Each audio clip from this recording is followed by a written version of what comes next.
Hey guys, thanks for listening to the Spiritual Grind. We hope you enjoy it, and don't forget to follow, hit the little bell for your notifications when the podcast is posted, and like, follow, and share with your friends. We hope you enjoy it. Leave a comment if there's any topics that you want us to speak about. Like, follow, share. Thank you very much, Dr. Jenni.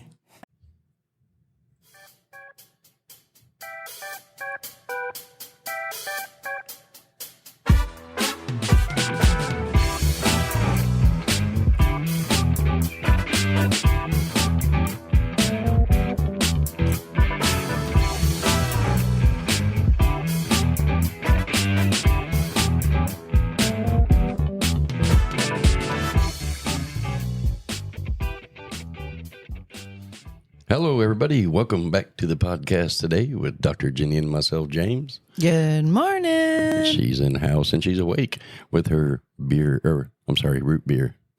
Her Abita root beer. She drank it at the Louisiana restaurant here in town and went online and ordered a case of it because she liked it so much. It's very good.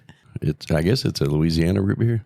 Yeah, it's a Louisiana root beer, and it tastes like the non-commercial, like old-fashioned sassafras. It has a very You mean good sarsaparilla?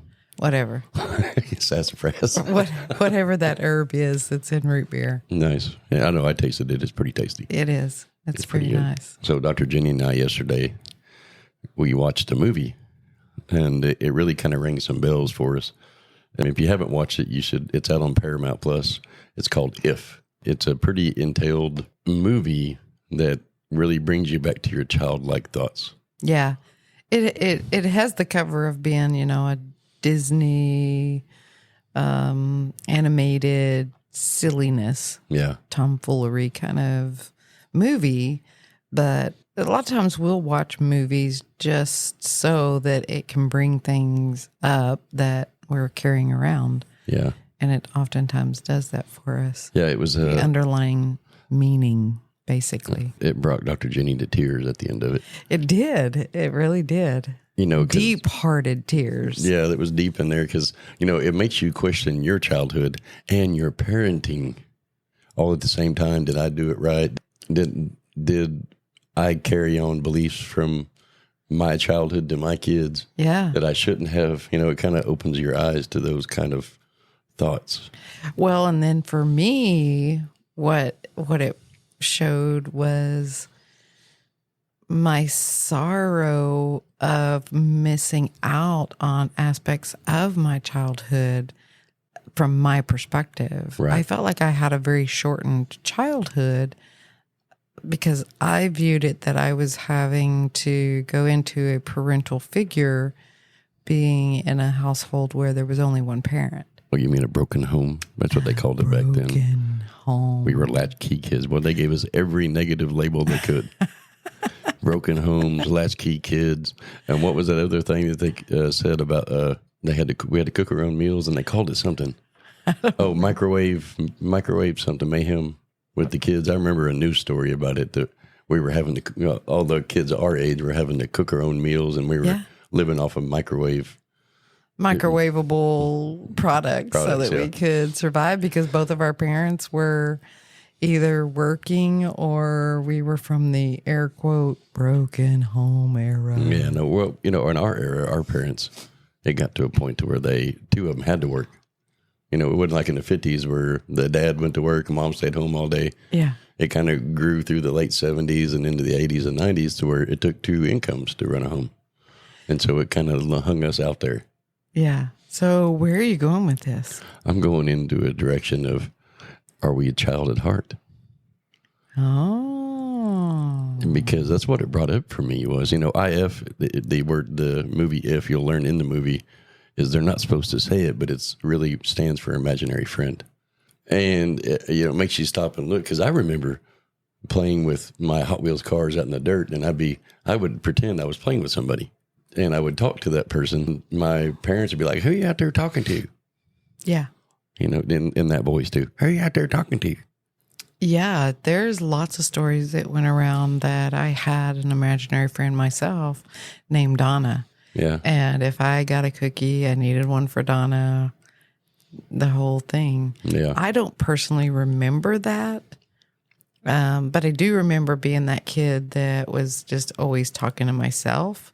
But I never closed down the veil of talking to the other dimension we call, the dead people or the non-physical. So I've always been that kid, that weird kid that could see and hear into that dimension. So as a Air Force brat who never got to, I guess, formulate human connection and interaction, I always had my non-physical collection of friends that I interacted with. Let's take this to that level. Back then, in our era, when we had those kind of interactions, they thought we were sick. They thought we were something wrong with us psychologically.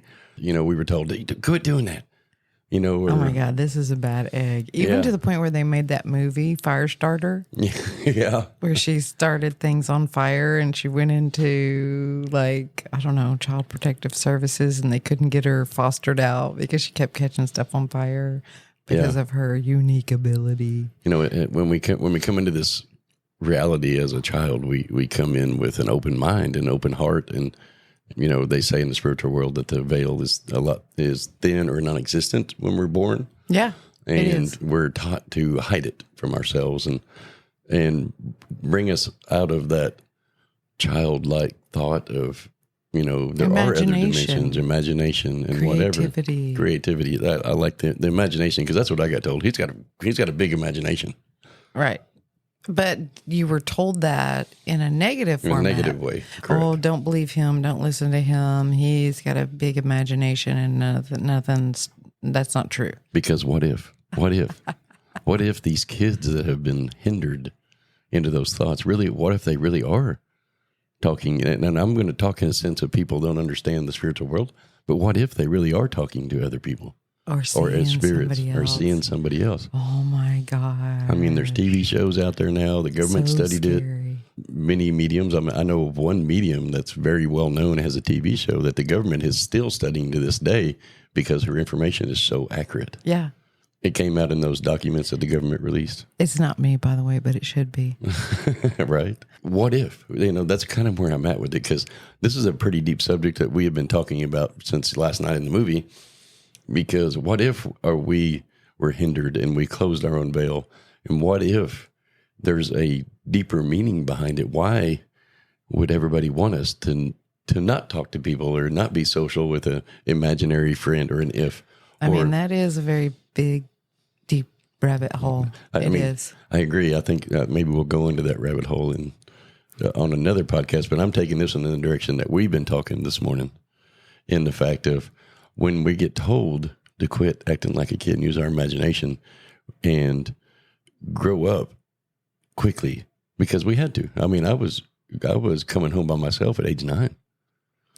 Oh, yeah. I can remember getting my first pet, and at 5.5, and I don't know why we decided he needed warm milk for him to survive. His name was Bear. Yeah. But one of my jobs was to take care of this dog, and that was the agreement, is I could have the dog as long as I took care of him. I would literally get up at 3-4 o'clock in the morning when he was whining, take him out to potty. I would boil milk to warm it up so that he could drink it, and then we'd go back to bed. And this is at 5 years old. Yeah. I was 5.5. I remember that very vividly. Yeah. And not only were my parents okay with it, but they expected it out of me. And I'm like, and I go back and I think about it now after having raised my own kids. There is no way that I would have let my 5-year-old go outside at 3 o'clock in the morning by themselves. Be completely in control of a hot stove, boiling milk. Yeah.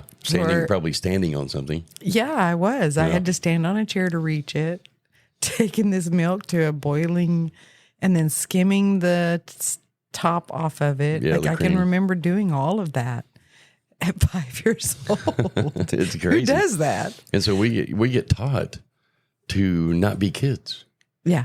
And not to have that childlike behavior. And so we go through the rest of our life chasing being a kid.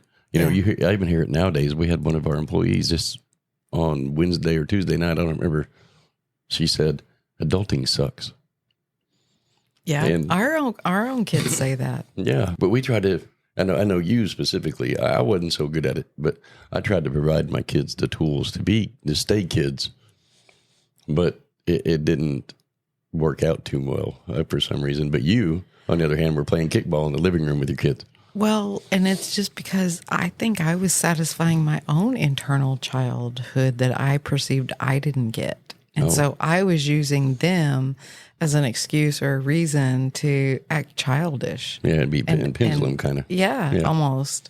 And so inadvertently it created this goofy lifestyle for them, but it wasn't because I necessarily was focused on soul-heartedly creating those experiences for them. I think I was doing it as a way to get back aspects of my childhood that I perceived that I never got a chance to have. I came from a financially challenged family, and I remember wanting things as a kid that I couldn't have. Yeah. Or if I would ask, like with the story we talked about this morning, I wanted the blue mongoose bicycle. Yeah. And what do I end up getting? The Walmart BMX. And I'm not. Was it Walmart or Kmart? It was Walmart. Actually, I think it was a place called Otasco. Or Gibson. It stands for Oklahoma Tire and Auto Service Center. Yeah. And organization or whatever. And I remember shopping there with my parents as kids, and they had all the cool stuff. Yeah, because back then I don't remember there being a Walmart, actually. There was a Walmart. I remember my dad smoking in Walmart when we walked down the aisles as a kid. We used to go to Walmart every Friday night. There was benches in the middle of the aisles where people that had smoking ashtrays. And yeah. I remember my mom and dad shopping and smoking in Walmart. How funny. Isn't that crazy? That is. But we get into this scenario with this movie last night, and it brings back those memories of when you couldn't be a kid. We couldn't be kids. I mean, but we still, not to sound so dramatic with it, we still found ways to be kids within it. I agree. But we were handed responsibilities that we shouldn't have had. But I think that 100% we were. Mm.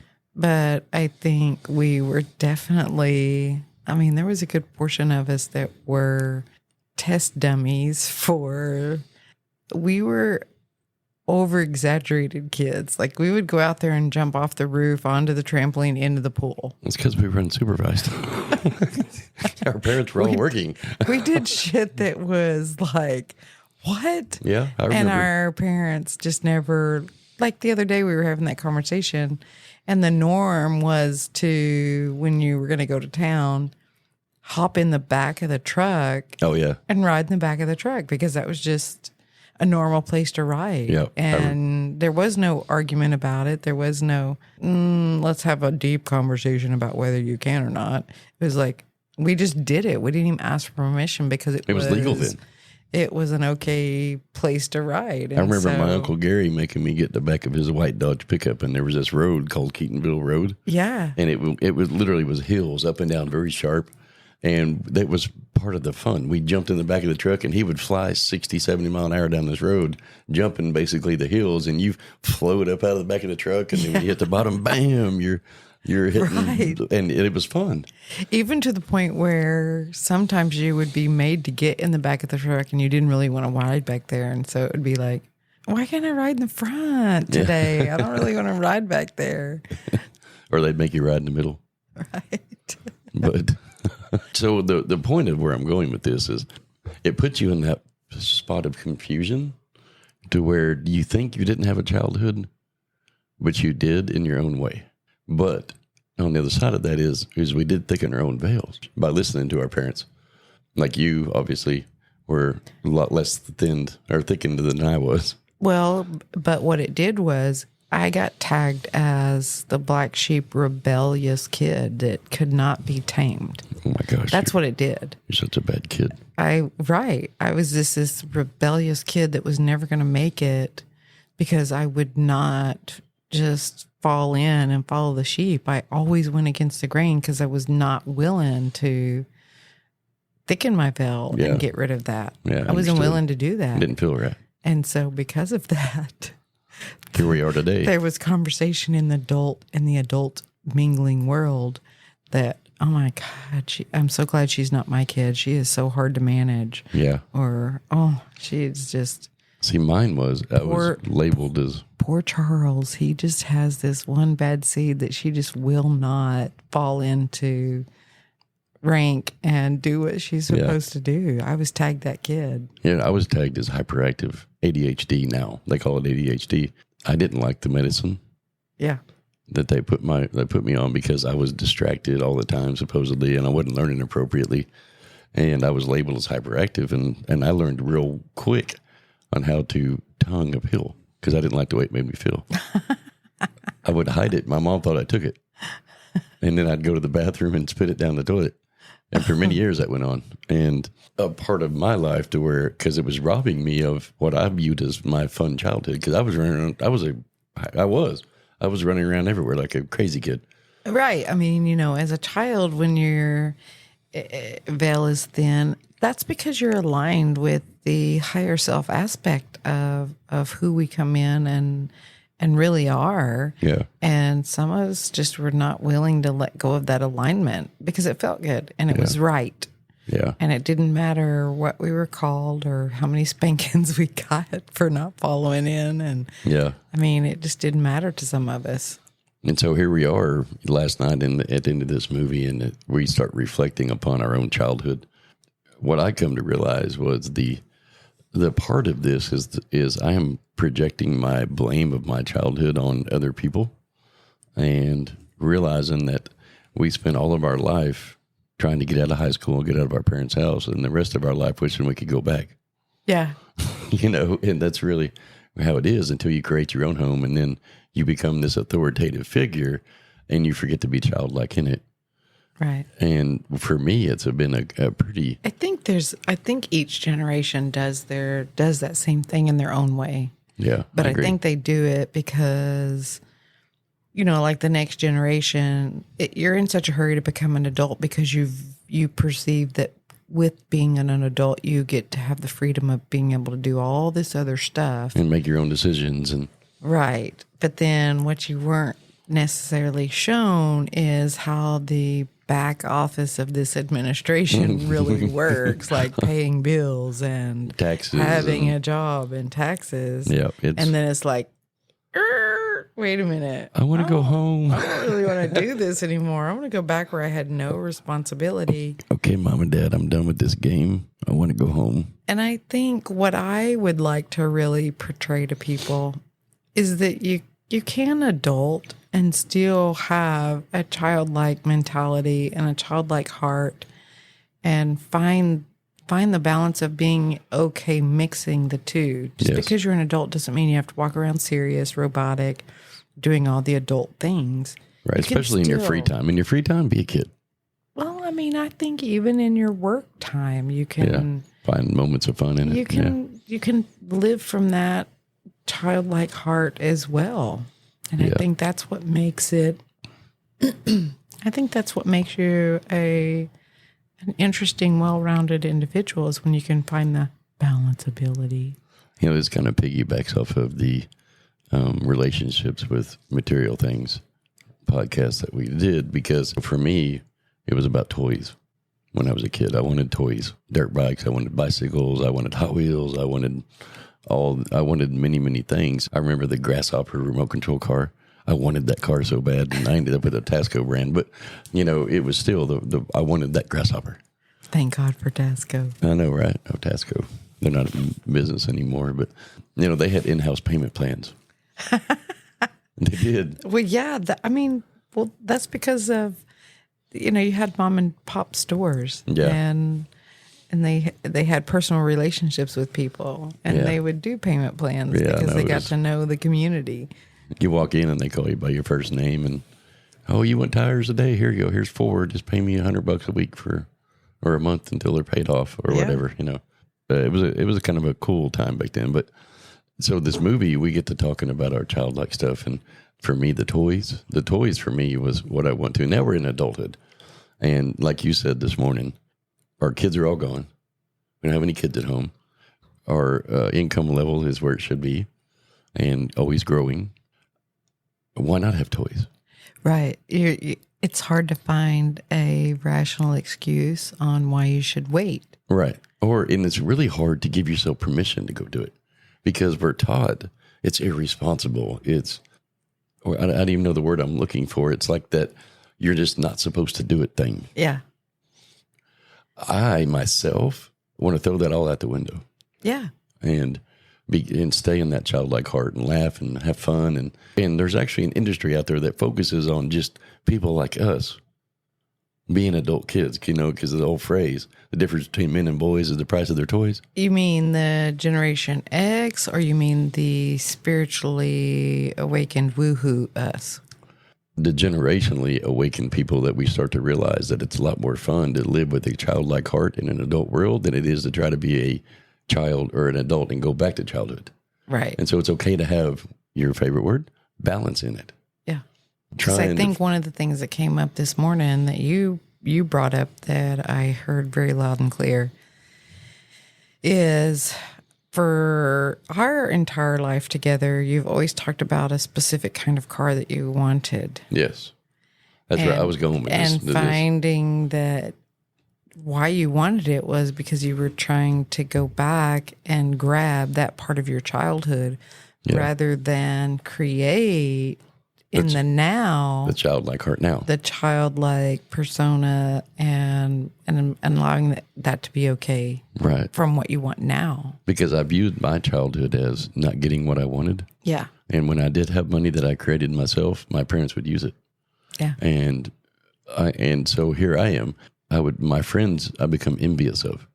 I gave you some examples this morning. I had a friend named Chris, sat on a drywall company, brand new Z28, and then a year later ended up with a brand new Chevy pickup. My other friends drove brand new cars, and here I am driving up in a gold metal flake Volkswagen Rabbit convertible that didn't have any mufflers and had 3 bald tires. And so just to bring everybody up to speed, what's been going on for quite some time in our reality to bring this up, indicating that we're ready to look at it. Yeah.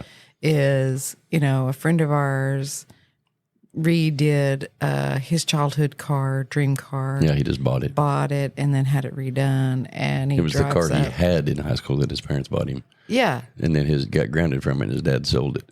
And so he replaced it. Right. So in his adulthood, he bought it, had it restored, and drove up the other day in the parking lot with it. And we're both did the memories roll in? Yeah, it triggered all these memories, and right. So then you're like, okay, I want to. Yeah, I want one. Well, first of all, I was like, why am I feeling this way? Right. And it's because I have not allowed myself to be a child as an adult.